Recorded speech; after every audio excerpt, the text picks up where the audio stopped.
My baby is gone. I will never see her again. That was my daughter crying. And mommy, I'm in pain, I'm in pain. He hit her with a 2x4. 18-year-old Ciara Grimes had her life mapped out. She had a great academic record, a loving family, a bunch of supportive friends, and a stable relationship. Her life looked perfect from the outside, but no one knew what was going on inside. Ciara was planning for higher education when a person she trusted took it all away from her. Who was he? What did he want from Ciara? And what did he do to her? Stay tuned as we dive deep into the case of Ciara CiCi Grimes, the girl who was taken from us a little too soon. Ciara Grimes was born on December 20th, 1999, to Erica Perez and Willie Grimes. She grew up in a loving and supportive environment with doting parents who would try their best to make all her wishes come true. She had a sister named Paris, and she was very close with her. She also had a brother with whom she shared a warm connection. Her sister Paris was her best friend.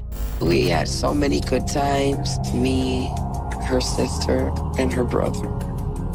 She just loved being around family. We would just sit on the couch for hours and just binge watch different shows. She was an outgoing person and had a circle of friends who adored her. She was also into hip-hop music and enjoyed dancing. Anything with music, she was into it. She loved to sing it, she loved to dance. She was a people person. She's crazy and fun. Ciara was a go-getter and was never afraid of going after her heart's desire. She had a friend named Jermaine Brown, whom she knew from her middle school days. Soon, she grew an attraction for him, and the two began to date when Ciara told him about her feelings. He was pretty cool. Like, he was nice. I think like 14, 15, when they first was just a little fling. In middle school, they just was texting on the phone. You know, they tried a little puppy love relationship, from what Ciara told me. Their relationship became pretty serious in the last year of high school. Jermaine would often visit Ciara's house, sometimes for days in a row, and they would spend time together. They would cuddle or even cook together. Ciara and Jermaine had basically been together since middle school. She loved him so much, and he was always with her. At this point, Ciara's family had almost accepted Jermaine as a part of their family. He appeared calm and composed, and her family loved him. He was kind. He was nice and gentle. Jermaine was very supportive of Ciara's future plans and career goals. This is exactly how her parents had raised her, so they were assured that Jermaine would always support her endeavors. In early 2018, Ciara was preparing for college. She was done with high school and expecting graduation shortly. She wanted to major in cosmetology, as she was passionate about it. She had just started to work at Wendy's and would also babysit the children of family members to earn money. She was gonna sign up for school for cosmetology. She loved doing hair, she had a passion for that. But all her plans were nipped in the bud. May arrived, and something so tragic happened that it changed her fate. The bubbly, ambitious girl ended up being a heap of flesh and blood. So, what happened to her, and who hurt her? On May 9th, 2018, the police responded to a call at 204 Delamain Drive in Rochester, New York. There was a 911 call that came in from an anonymous caller that there was a person shot. Upon arrival, they found Ciara in the driveway, lying in the pool of her own blood. She had a woman by her side who was trying to calm her down as her life slowly seeped out of her body. Police found her in the driveway of that home. The police noticed one bullet hole in her arm and began tending to it, but they quickly realized that the bullet had passed through her arm and hit her chest, making the injury fatal. The emergency medical team rushed Ciara to the hospital, where the doctors pronounced her dead. She was kneeling on the sidewalk near the street, and she had Ciara Grimes propped up against her, and she was holding her. Now, authorities say after she was shot, her body was brought outside and left in the driveway. She died about an hour later. Unlike other cases, the police didn't inform the news of Ciara's death immediately to her family. Rather, they decided to find out who had done this to her. The person who notified them was a person of interest. However, they remained anonymous, and the police couldn't identify them. The next person of interest was the woman who was with Ciara when the police arrived. She was identified as Ciara's friend, Haley Winters. When the police asked her who fired at Ciara, Haley told them that she'd found her wounded when she arrived there. She indicated that as she was walking up the street, she observed Ciara at the driveway. According to her, she was going on a walk when she found Ciara injured. She was wobbly and unable to stand up properly. Haley then tried helping her and comforted her when she spotted the wound. She said she didn't know who fired at her friend and added that she hadn't called the police. Haley said Ciara was stumbling around, and as she approached, Ciara collapsed in the driveway. But the police weren't convinced and believed that she was hiding something from them. They didn't tell her anything about the suspicions, but asked her to help them with more interrogations if required. The investigators were scanning the neighborhood for clues when they found a man walking down the street. He said his name was Deshaun, and he was Ciara's friend. He went to the store to buy some candy and was returning home when he heard about the incident and came to see what happened. When police asked where he lived, he mentioned a house just beside the one where Ciara was found wounded. The police carefully noticed Deshaun. He seemed to be acting suspiciously, and his explanation didn't make sense. He also didn't have any candy on him. So what did he do at the store? His house was also suspiciously close to where Ciara was fired at, so police detained him for another round of interrogation. During the investigation, a couple who lived down the street came to speak to the detectives and made an odd request. They asked them to check the house next to the one where Ciara was found. They were pointing at Deshaun's house, but why his house? According to the couple, Deshaun's house always had some sort of party going on, and they also took and sold illegal substances. The neighbor indicated it was the house next door to where police found Ciara, the same house Deshaun claimed he lived in. Neighbors definitely knew of activity happening there. The detectives went to check the house and found spots of blood on the porch. The house seemed occupied, so they knocked on the door. A couple of women peeped through the window, but they said they wouldn't open the door. This roused the detectives' suspicions. They went to issue a warrant so that they could check the house. When they scanned the surroundings, they noticed a surveillance camera by a house across the road. They went to the owner and asked for the footage. They also asked if he knew anything about the firing, and he did. He said that after hearing the gunfire, he looked out of his window and saw that a few men were carrying a woman out of the house. After that, the men quickly left the scene, leaving one woman behind. The detectives believed that the woman was Haley. One police team started downloading the surveillance footage while another went to the station to get the warrant. But despite the warrant, the women of that house continued to refuse entry. The police team had had enough. They called in the SWAT team and they took position around the house. Now, the residents in that house refused to come out and talk to police until several hours later after SWAT was called. After trying to negotiate with the women for hours, they eventually forced their way into the house at around 7 in the morning. The shooting that Rochester police have been investigating since midnight is now a homicide. The shooting of an 18-year-old girl shut down a North Side neighborhood for hours. Rochester police were called to Delamain Drive just after midnight, and that's where they found 18-year-old Ciara Grimes shot in a driveway. The SWAT team captured 4 people inside the house, 2 women, a man, and a child. They took the adults to the police station for interrogation. The women were named Tamika Wilson and Tamara Stevens. Meanwhile, investigators searched the house for evidence, and they found quite a few. Ciara's ID and a letter written for her were found in the house. They also found a gun down the street, which was used to fire at Ciara. The weapon was found a couple doors down in a driveway under a pile of leaves. The investigators now had access to the surveillance camera footage, and what they saw matched the statement given by the man who lived across. They saw multiple people carrying a woman out of the house. One woman stayed back, and the others ran off. A few also went back into the house. They were the ones the SWAT team captured. Back at the police station, the police tried speaking to the 3 adults, but they had their mouths sealed shut. So they called Haley Winters once again and started questioning her. They told her about the footage and the statement from the neighbor, and she knew that she didn't have an escape this time. She started to speak. According to her, Ciara and Haley went to that house so that Ciara could meet a guy, but Haley didn't know who he was. After arriving at the house, Haley saw Ciara go to the bedroom, and she went to use the washroom. When she returned, she found Ciara lying on the floor with multiple people surrounding her, and then 3 people carried Ciara out of the house. And then there was tapping her.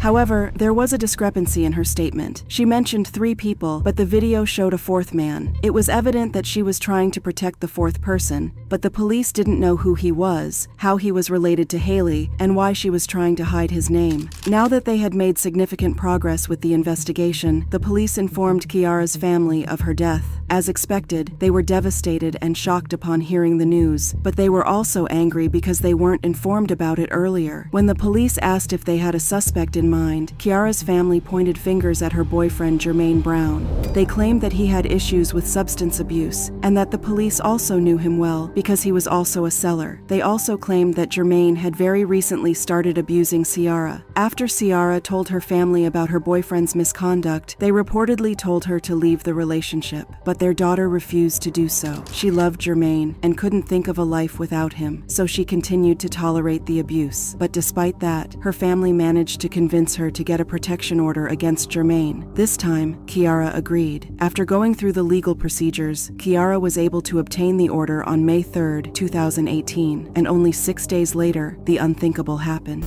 Now, Grimes had a no-contact order of protection issued against Brown just 4 days before the shooting. He is also charged with assaulting her a few days before the shooting. Ciara's family said that they adored Jermaine and had welcomed him into their family, and they couldn't believe that he would turn into an abuser and would hurt Ciara like this. It was just as heartbreaking for them as it had been for Ciara. The police started looking into Jermaine's records, and some interesting information came out. He had a history of selling illegal substances and domestic abuse. Ciara had complained against him many times. Funnily, Jermaine's address was the house where the police had found Ciara's body, and when they checked his family details, they found that the 2 women they had captured from that house were his sisters. The police went back to Haley and pressured her to speak, and this time, she told them the whole story. According to her, Ciara herself wanted to see Jermaine 6 days after the protection order. They met at a local park first, and then went to Jermaine's house. After Ciara went to his bedroom, he showed her the gun he owned. When Ciara asked to hold it, Jermaine pressed it against her arm and said, "I should shoot you right now." He might be joking about it, but the gun accidentally went off. Ciara was blinded by the pain and came downstairs. She then dropped to the floor just inside the front door. The family gathered around her, and they decided to carry her outside. Jermaine said he hadn't meant to fire at her. His sisters asked him to run away because he already had a criminal record, and this incident would look bad on him. When police pressed Deshawn, he also admitted that he was present there during the incident, and he helped dispose of the gun. Police now had enough evidence to detain Jermaine, but they couldn't find him anywhere. His records, however, showed that he had a court appearance for another case soon. The police waited patiently, and on the day of his hearing, arrested him outside the courthouse.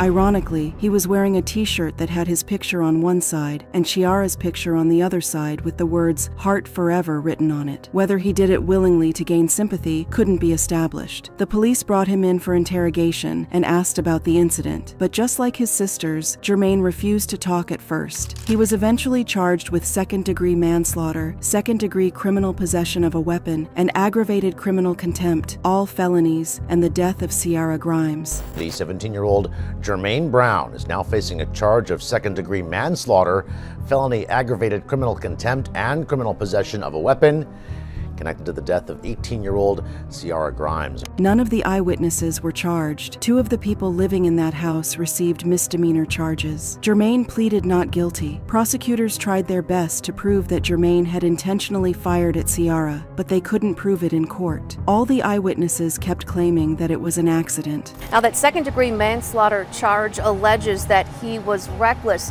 but did not mean to harm or kill anyone. Both the families were present during the hearing, and they soothed themselves with warm hugs. Both families had lost their children when their whole life lay ahead of them, and the tragedy brought tears to their eyes. Jermaine reportedly received hate from the court attendees when he walked in, but those people were asked to leave the courtroom immediately.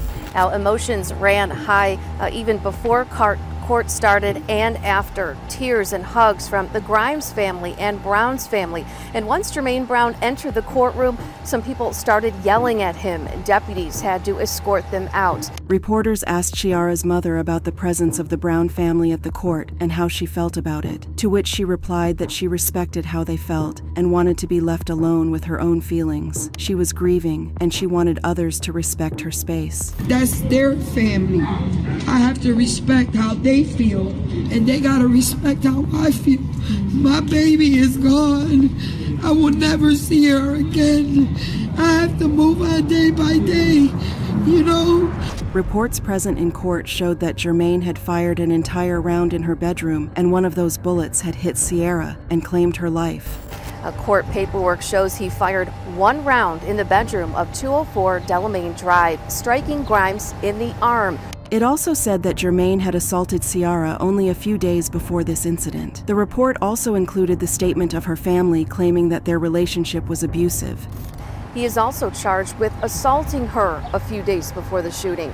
Her family says they had an ongoing, violent relationship.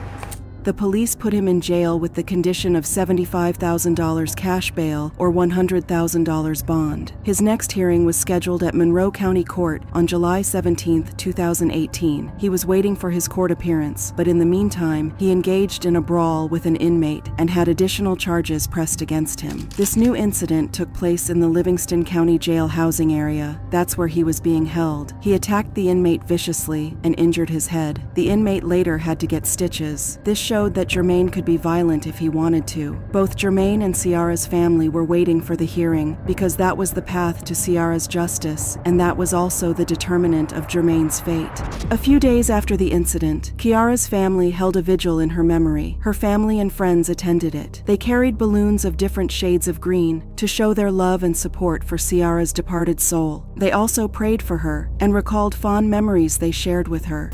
It does not matter if you didn't know the young lady. It's about support and the community coming together to support everybody, because it's a lot of parents that are losing, still gonna lose, and you know it's time to take back the streets to protect our children. They reminded everyone that Ciara was a victim of abuse and had been through a lot before losing her life.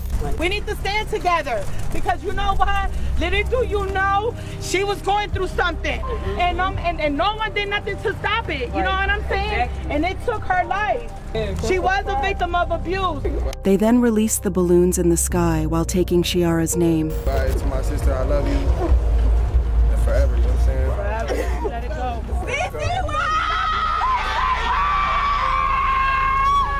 A few reporters were present at the vigil, and they spoke to Ciara's family members. When they asked her brother DeJuan Sample and a few relatives if they believed that this was indeed a case of domestic violence, they unanimously agreed. They also said that Ciara was trying to stay away from Jermaine, but her emotions for him were clouding her judgment. Do you think this was a case of domestic violence? Yes. Yes, it was. It was going through a whole lot. Friends of hers say the same thing. Like, you know, she tried. She was trying. She was trying. She was trying to stay away, but she loved him. It's just that, deep down in her heart. Her mother tried to keep her away, but she loved him. Chased her all around the night, begged her. But she loved him. Bill Gargan, the assistant district attorney, called the loss devastating and mentioned their families would miss them for the rest of their lives, and it was a long time to spend in grief. I think it's a devastating incident that is going to be felt for years for these people. You have a victim who's 18, and you have an accused who's 17. Ciara's mother was upset that her daughter hadn't fully opened up to her about her abusive relationship. She said that children nowadays think they made the right decisions and don't consult adults, but they forget that each of their decisions will have their own consequences, and some of them might be irreversible. Safe haven to go to, someone to talk to, someone that's gonna help them, you know? I mean, these kids, they think they're grown, and they not, but the choices in life, you make them and you pay them. Just like when you park at a bad parking spot, you gotta pay the ticket.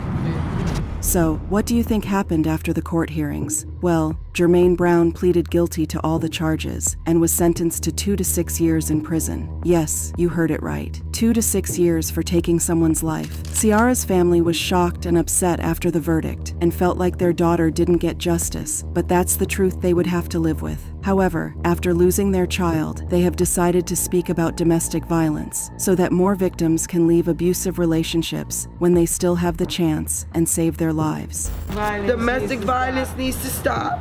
Guns need to get off these kids' hands. Somebody needs to do something about that again, a drop box again, because they did pick up a lot of guns off the street when they did that. Domestic violence, they need a situation, a place where these kids can go, these girls can go when these boys is beating on them, you know?